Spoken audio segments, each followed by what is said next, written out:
the Facebook privacy controls. Now, the reason this is interesting is that there's probably no greater privacy nightmare today than Facebook. First of all, it's in the US, in a government climate that allows most any government worker to bypass Facebook security controls. If you Google, there are many, many examples of people, for example, applying for a job at the post office and people's private Facebook policies pages being up during the interview, despite them being hidden. So for things that are not associated with security at all, government workers can simply bypass Facebook security to see what's going on. Now, in the hands of an incompetent person, usually the government, a big database is not as scary. Unfortunately, Facebook is very competent. And I'll be talking in a second about the Facebook social graph feature, which is an incredibly clever search engine. And this quote from Mark Zuckerberg is a bit terrifying. And there are many like that. EFF has charted, and there's many of the charts showing how Facebook really wants to just get rid of privacy. And this is over each year. What was private, you can see who could see it. All of Facebook and the entire internet couldn't see much. But now everything you do as of 2010 is visible to everybody on Facebook. Again, that might not be so scary if it were hard to use. But the Facebook graph search. These are real questions. You can Google Facebook graph search and type them in, and you will get the names of people who match these searches. My favorite one is current employees of Tesco who like horses. But sometimes it also leads to really interesting things. Current employers of people who like racism. And so who are the top companies in the States with racist employees? Target and McDonald's, besides the military. Now, I purposely picked something that we can also laugh at, but you can run with this in any way. People indicate what kind of people they are. There's an interesting academic study tying specifically IQ to the sort of things that you like or dislike. So if you like Harley Davidson, for example, your IQ points are 10 points lower on average. And so you can use Facebook to actually get a pretty good portrait of somebody in terms of what they're not saying. So if they like these 10 things, they probably like these 2 other things that you're not seeing statistically. You should know if you aren't org members, supporting org and supporting EFF has changed the world and will continue to. Close to home here, since I live half the year in the UK and I'm on the EFF board, I've always pushed EFF to think about international issues. And there's a really strong department there now. So recently we brought back Danny O'Brien, who's co-founder of Open Rights Group, and he is the head of the international group at EFF in San Francisco. We've doubled the staff to 6 people, and I know we're hiring more still. That's pretty interesting. So we're much more active on the international front than we have been before. EDRI is a tremendously important organization of organizations, of which Open Rights Group is. So anything happening on the EU front that is EFF org like EDRI is actually the right organization to be working through. URL there, and you can see a bunch of organizations across Europe. EFF is also involved. And just mentioning aside, Article 19, London-based organization about free speech, also really interesting, worth supporting. A few years ago, actually 2005, the Gowers Review was being made, and one of the things that was interesting is they contacted org to participate in the process and to opine. And opine we did, and Gowers came out with some really wonderful things that were ignored. Later on, Hargreaves' review on copyright extensions was commissioned, and he came out with 10 recommendations. To my knowledge, only 2 are now going into law, but 2 is something. It's certainly not the direction we're used to. Both quite important. I remember the BPI saying, yes, it is illegal to rip a CD in the UK, but we don't plan on prosecuting. So don't change the law, because we're not going to enforce it. That's not a great situation. It's not good for respectful law, and it's not good to have laws that are silly, that shouldn't be there. Private copying will now be allowed, private backup, and parody. That's good news. I'll just say in passing, though, parody has been incredibly hard in the courts to sustain, because if you do satirize and parody something, someone brings a suit against you, it's usually better to just fold, because it's too expensive to defend. Without fines for lawsuits that should never have been brought, the parody right, at least in the States, has not been worth much. However, what if org had lawyers? And this is good news, I thought, was org has talked about having a lawyer on staff, and there was a drive. And we got halfway. So 150 members joined, and org now has a part-time legal assistant. Is that right? Hiring. Hiring. Okay. Well, the plan is to get enough money to hire someone full-time. So we've got a couple of grant applications. Once we've got that, we'll hire. I don't know if you could hear that. The plan is to go full-time, not part-time, which is great, because my slide was actually, we're only 150 people away from hiring a full-time person. The reason this is important is that most of the... Does that still work? No? Same channel. Okay. Most of the field that org plays in is the field of laws and government.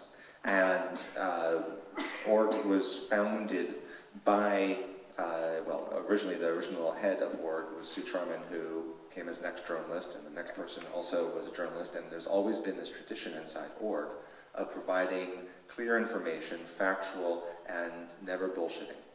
And that has built a reputation which is highly respected, which is one of the reasons bureaucrats and civil servants come to org and ask for their opinion.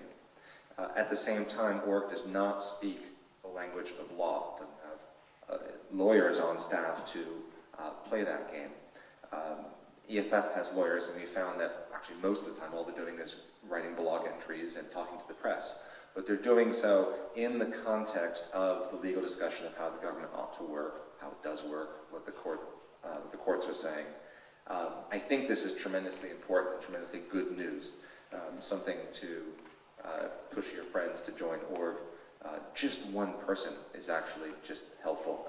At EFF, for years, it was one head person who was the poster child for us on the press, and he was tremendously effective, just knowing that someone respectful was there. And I actually wanted to, at this point, draw some parallels between how EFF works in the States and its government and how org works. So one of the major differences is that there are actually decent people, not so cynical, in the government in the UK. In the US, that's just not the case. The idea that a new law would be proposed and the lawmakers would contact civil society for their opinion, it's just a joke in the US. You can't imagine that. I'll use one example. Aaron Swartz, many of you know, committed suicide, was an activist, and there was this push to pass reform of the CFA, the law that was used to push him over the edge. And it went in with some really good reforms.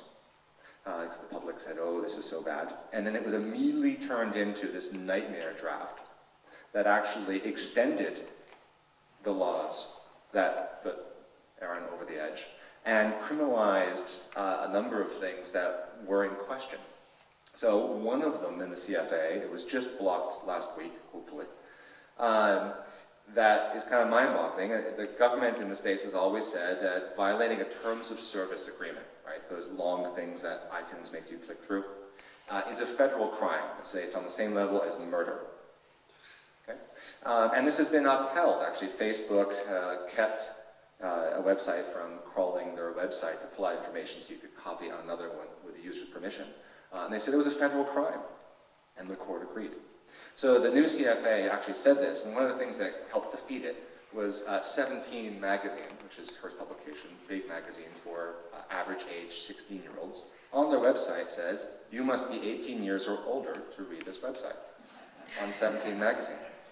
Under the CFA, it would thus be a crime, literally akin to murder, to visit 17 website if you're under 18. And so this whole notion that the government is your friend, or that there actually are decent people, or there's some people who aren't cynical bastards, that's gone from the US. And there are parts of that here. So for example, when a new law gets drafted in the US, who do you think writes it? Always, it's the lobbyists who already paid for that senator or congressman who actually draft the law, and then it shows up there, right? And when you look at the Digital Economy Act, I sort of wonder, is that what happened here? I don't actually know the process by which it was drafted, but it certainly looks like it was just written by lobbyists who just handed it and said, here you go. That's not always the case in the UK, but there's trends there.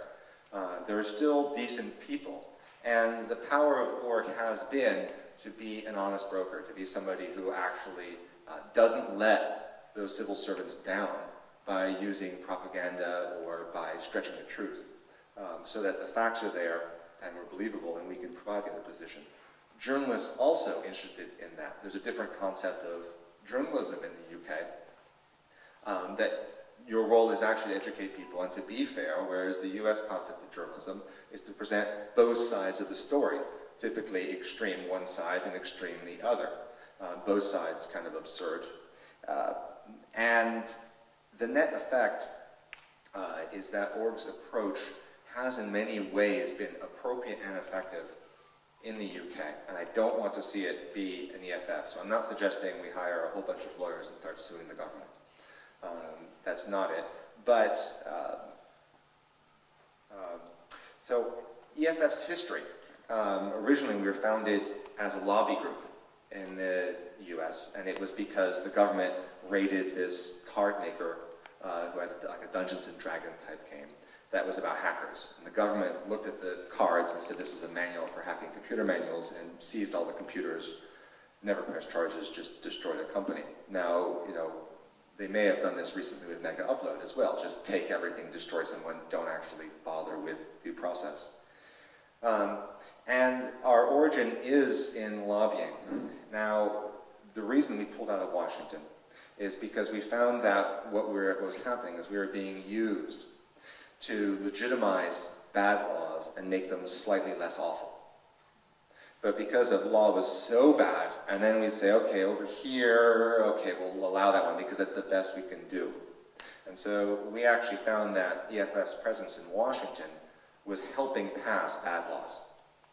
So we actually completely restructured, left Washington, and now we're in San Francisco, and our approach is purely, say purely, but mostly suing companies and suing the government when bad laws happen, or bad laws exist, or bad interpretations exist. The EFF approach is very much a US one, and the org approach is one that works well here, and I've seen org have more and more to do with Europe and EDRI, and I think that's really powerful and important, and it's been effective. This was meant as a joke. Ruth put it up as a blog entry of here's the agenda for the year that the government's proposing. But I found it actually tremendously helpful for what we're actually trying to achieve in the UK. And you probably can't read it all. There's the blog entry, and it's in the PDF as well. But what's interesting about this list is about half the stuff is actually happening. At least it's being discussed. There's possibilities of, you know, when you've got repeals of the Digital Economy Act, well, it hasn't come into effect yet, and it might not. It might be stillborn. And there are other things in here that are in the course of happening. So it's not just a wish list, it's also an action list. It's actually what's being done.